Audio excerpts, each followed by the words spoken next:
प्रिय छात्रों, मैं अजित कुमार सिंह CBS क्लासेज में एक बार फिर हिंदी के अध्यापन के लिए उपस्थित हूँ। आज हम कक्षा 10 हिंदी का अध्ययन करेंगे। आज के कवि हैं रसखान और उनकी रचना है सवैया, जो रसखान ग्रंथावली से ली गई है। सर्वप्रथम हम रसखान जी का जीवन परिचय पढ़ेंगे, इसके बाद सवैये की व्याख्या करेंगे। रसखान सगुण काव्यधारा के कृष्ण भक्ति शाखा के कवि थे। इनका वास्तविक नाम सैयद इब्राहिम था। ये दिल्ली के पठान सरदार कहे जाते हैं। कुछ विद्वान इन्हें पिहानी का निवासी मानते हैं, किंतु इस विषय में कोई प्रबल प्रमाण उपलब्ध नहीं है। वैसे रसखान किसी बादशाह के वंशज थे, ऐसा प्रेम वाटिका की अधोलिखित पंक्ति से स्पष्ट है। देखी गदर हित साहिबी दिल्ली नगर मशान, छीनहि बादशाह वंश की ठसक छोई रसखान। इनके जन्म के संबंध में मतभेद हैं। कुछ विद्वान इनका जन्म 1533 ईस्वी मानते हैं, किंतु मिश्र बंधु ने 1548 ईस्वी माना है। इनका जन्म दिल्ली में हुआ था। ये गुसाई विठलनाथ के शिष्य हो गए थे। इनका उपनाम रसखान यथा नामः तथा गुणः पर आधारित था, क्योंकि इनके एक एक सवैये वास्तव में रस के खान हैं। सन 1668 ईस्वी के लगभग इनकी मृत्यु हुई।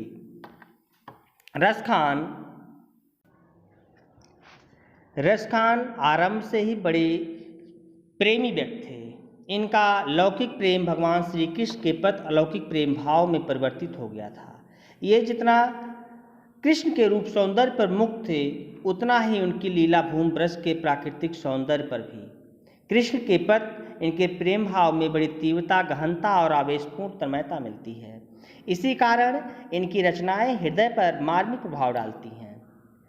अपनी भाव प्रबलता तथा सरलता के कारण इनकी रचनाएं बड़ी लोकप्रिय हो गईं। रसखान की 2 पुस्तकें प्रसिद्ध हैं, सुजान रसखान और प्रेम वाटिका। सुजान रसखान की रचना कवित्व और सेवा छंदों में हुई है तथा प्रेम वाटिका की दोहा छंद में। सुजान रसखान भक्ति और प्रेम विषयक मुक्तक काव्य है तथा इसमें 139 भावपूर्ण छंद हैं। प्रेम वाटिका में 25 दोहों में प्रेम के स्वरूप का काव्यात्मक वर्णन है। अन्य कृष्ण भक्त कवियों की भांति इन्होंने परंपरागत पद शैली का अनुसरण नहीं किया है। इनकी मुक्तक छंद शैली की परंपरा रीतकाल तक चलती रही। रसखान ने ब्रज भाषा में काव्य रचना की। इनकी भाषा मधुर एवं सरस है। उसका स्वाभाविक प्रवाह ही उनके काव्य को आकर्षक बना देता है। इन्होंने कहीं कहीं पर यमक तथा अनुप्रास आदि अलंकारों का प्रयोग किया है, जिससे भाषा सौंदर्य के साथ भाव सौंदर्य में वृद्धि हुई है। रसखान जी सगुण काव्यधारा के कृष्ण मार्गी काव्यधारा के कवि रहे हैं। इनका कृष्ण के प्रति जो प्रेम है वह अन्यतम है। प्रस्तुत काव्य में हम सवैये का अध्ययन करेंगे और इस सवैये में रसखान जी ने कृष्ण के प्रति अपने प्रेम को प्रकट किया है। इस सवैये में ये चाहते हैं कि उनका अगर जन्म हो तो वह कृष्ण के समीप हो, कृष्ण की निकटता प्राप्त करना चाहते हैं। प्रस्तुत सवैया इस प्रकार है। मानुष हो तो वही रसखान, बसो ब्रज गोकुल गांव के ग्वारन। रसखान जी कहते हैं कि अगर मेरा मनुष्य के रूप में कभी जन्म हो, मानुष हो तो वही रसखान। रसखान जी कहते हैं कि मेरा अगर मनुष्य के रूप में कभी जन्म हो, बसो ब्रज गोकुल गांव के ग्वारन, तो मेरी इच्छा है कि मैं ब्रज और गोकुल गांव के ग्वारों के बीच में ही निवास करूं।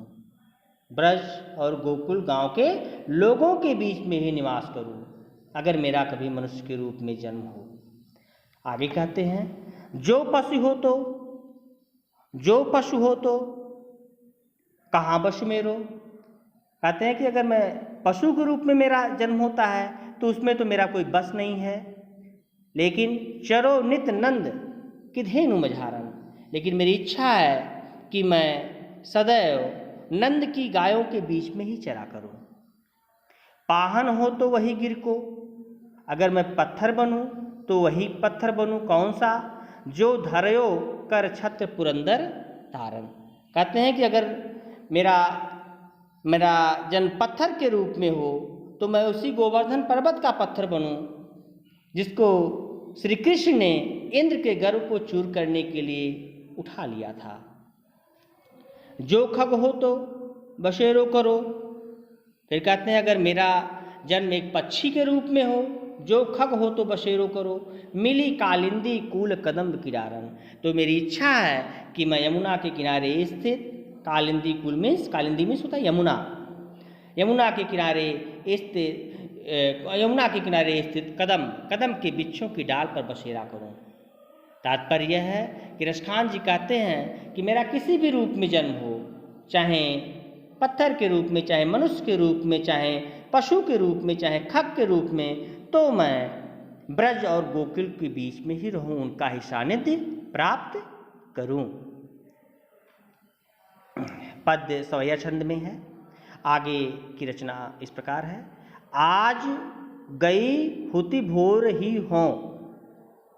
यहाँ पे एक सखी जो है कृष्ण के प्रति यशोदा के प्रेम का वर्णन करती है कि यशोदा अपने पुत्र श्री कृष्ण को कितना प्रेम करती हैं।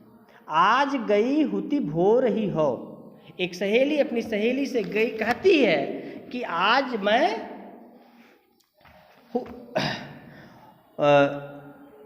आज गई, हुति में होता है कि गई हुई। आज गई हुति भोर ही हो।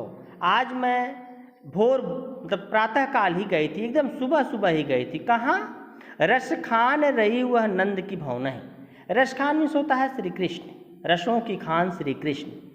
एक सहेली अपनी सहेली से कहती है कि हे सहेली, ए सखी, आज मैं प्रातः काल ही, रई में होता है प्रेम में डूब जाना, मैं श्री कृष्ण के प्रेम में डूब करके नंद के घर प्रातः काल ही चली गई थी, सुबह सुबह ही गई। वहाँ क्या देखा? वाको जियो जुग लाख करोड़, वाको जियो जुग लाख करोड़। उसका जो पुत्र है नंद कृष्ण, वह लाखों करोड़ों युगों तक जिए, जसमत को सुख जात कयो नहीं। कहती है कि यशोदा के सुख का वर्णन कहाँ तक करूं। यशोदा का जो जीवन है वह अत्यधिक सुखपूर्ण है, उसका वर्णन नहीं किया जा सकता। जसमत को सुख जात कहो नहीं, यशोदा के सुख का वर्णन करते नहीं बनता है। तेल लगाए लगाए के अंजन। सखी अपनी सहेली से कह रही है कि माता यशोदा जो है वह तेल लगाए लगाए के अंजन, अंजन मीन्स होता है अंजन, तेल लगाए लगाए के अंजन, भौहें बनाए बनाए डिठो नहीं। सखी अपनी सखी से कहती है कि माता यशोदा श्री कृष्ण के शरीर में तेल लगा लगा करके और आंखों में काजल लगा लगा के, अंजन मीन्स काजल लगाना, भौहें बनाए बनाए डिठो नहीं, और भौहों को बनाती हैं, श्री कृष्ण के भौहों को सजाती हैं। इसके बाद क्या करते हैं? डिठौना है। इसके बाद फिर काला टीका लगा देती हैं। फिर क्या करती हैं? डारी हमेलिन हार निहारत। और इसके बाद श्री कृष्ण के गले में वन की माला डाल करके, माला को डाल करके वारत हों, उन पे अपने को न्यौछावर करती हैं। और क्या करते हैं? पुचकार, और उनको बार बार पुचकारती हैं। इस प्रकार से व्याख्या इस प्रकार हुई। एक सखी अपनी सहेली से कहती है कि आज मैं श्री कृष्ण के प्रेम के वशीभूत होकर के प्रातः काल ही नंद के घर चली गई थी, और वहाँ मैंने देखा कि वाको जो कहते हैं कि नंद का लड़का, यशोदा का लड़का श्री लाखों करोड़ों वर्ष ही है। यशोमत कहते हैं यशोदा के सुख का वर्णन कहाँ तक करूँ, उनके सुख का वर्णन नहीं किया जा सकता है। यशोदा माता श्री कृष्ण को तेल लगा करके, उनकी आंखों में काजल लगा करके और उनके भवनों को बना रही थी। इसके बाद उनको काला टीका लगा रही थी, फिर डाल हमेलिन, इसके बाद वन की माल, वनमाल, उनके गले में वनमाल डाल करके उनको निहार रही थी, अपने आप को न्यौछावर कर रही थी और उनको पुचकार रही थी। अगली व्याख्या इस प्रकार है। धूरि भरे अति शोभत श्याम जी। सहेली फिर अपनी सहेली से जिक्र करती है। धूरि भरे अति शोभत श्याम जी।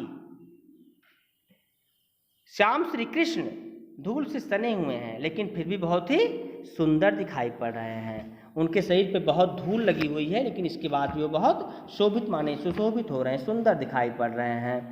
तैसी बनी सुंदर चोटी, और वैसी ही सुंदर चोटी उन्होंने बना ली है। एक सखी दूसरी सखी से श्री कृष्ण के बाल सौंदर्य का वर्णन करते हुए कहती है कि श्री कृष्ण धूल से सने हुए हैं, ढेर सारा धूल उन्होंने पोत रखा है, लेकिन फिर भी वो अत्यधिक सुंदर दिखाई पड़ रहे हैं। और उन्होंने अपने सिर पे एक चोटी बना रखी है, वह भी बहुत सुंदर है। खेलत खात फिरे अंगना, और वो नंद के आंगन में खेलते हैं, खाते हैं और टहलते हैं।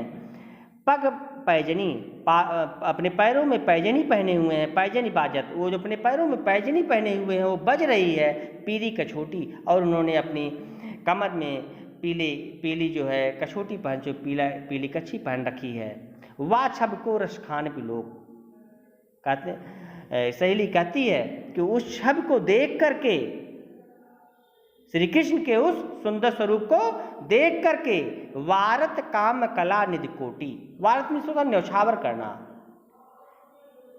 कामदेव भी अपनी करोड़ों कलाओं की उनके ऊपर न्यौछावर कर देंगे। या आप ऐसे कह सकते हैं कि कामदेव की करोड़ों कलाएं भी श्री कृष्ण के उस अद्भुत सौंदर्य के सामने कुछ नहीं है।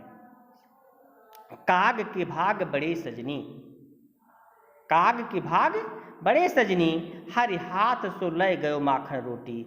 सखी कहती है कि ये कौवा जो है, काग में सोता है कौवा, ये जो कौवा है ये बहुत भाग्यशाली है। सखी ये कौवा बहुत भाग्यशाली है। हर हाथ सो लो गयो माखन रोटी, यह श्री कृष्ण के हाथ से माखन रोटी चुरा करके लेके भाग गया, छीन करके लेके भाग गया। यह कौवा भी बहुत भाग्यशाली है। अगला इस प्रकार है। जा दिन ते वह नंद को छोरा, या बन धेनु चराई गयो है। जा दिन ते वह नंद को छोरा, या बन धेनु चराई गयो हो।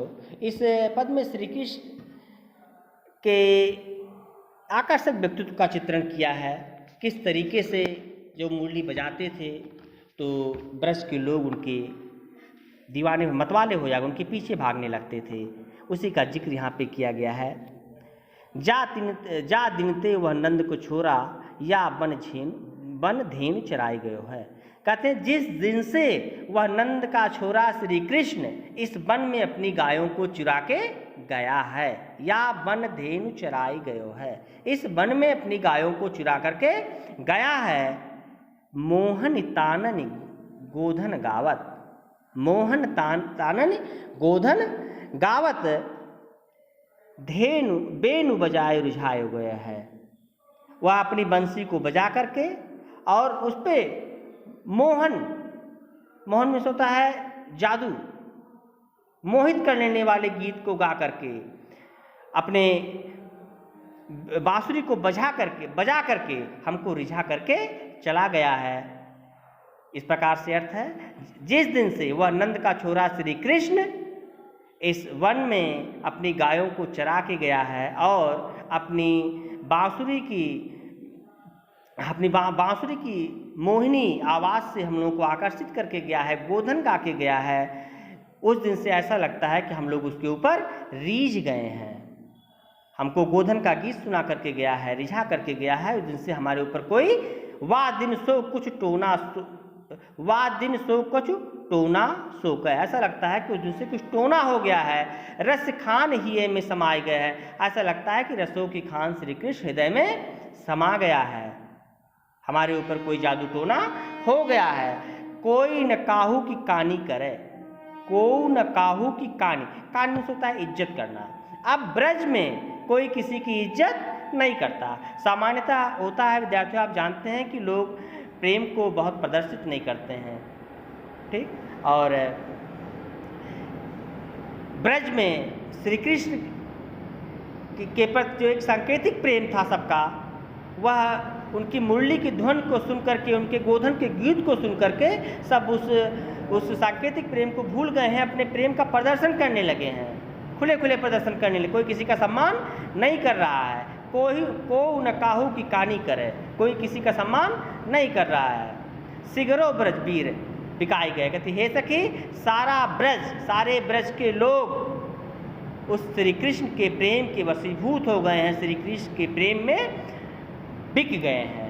जिस दिन से वो नंद का छोरा इस नंद वन में अपनी गायों को चरा के गया है, अपनी बंसी बजा के गया है और अपने गोधन को गीत की तान को सुनाकर हमें रिझा गया है, उस दिन से ऐसा लगता है हमारे ऊपर कोई जादू हो गया है। वह रसों की खान श्री कृष्ण हमारे हृदय में समा गया है। अब इस ब्रज में कोई किसी की इज्जत नहीं करता, लोग खुले खुले अपने प्रेम को प्रदर्शित करते हैं। ऐसा लगता है कि ब्रज, हे सखी, ऐसा लगता है कि ब्रज के सभी लोग कृष्ण के प्रेम में बिक गए हैं।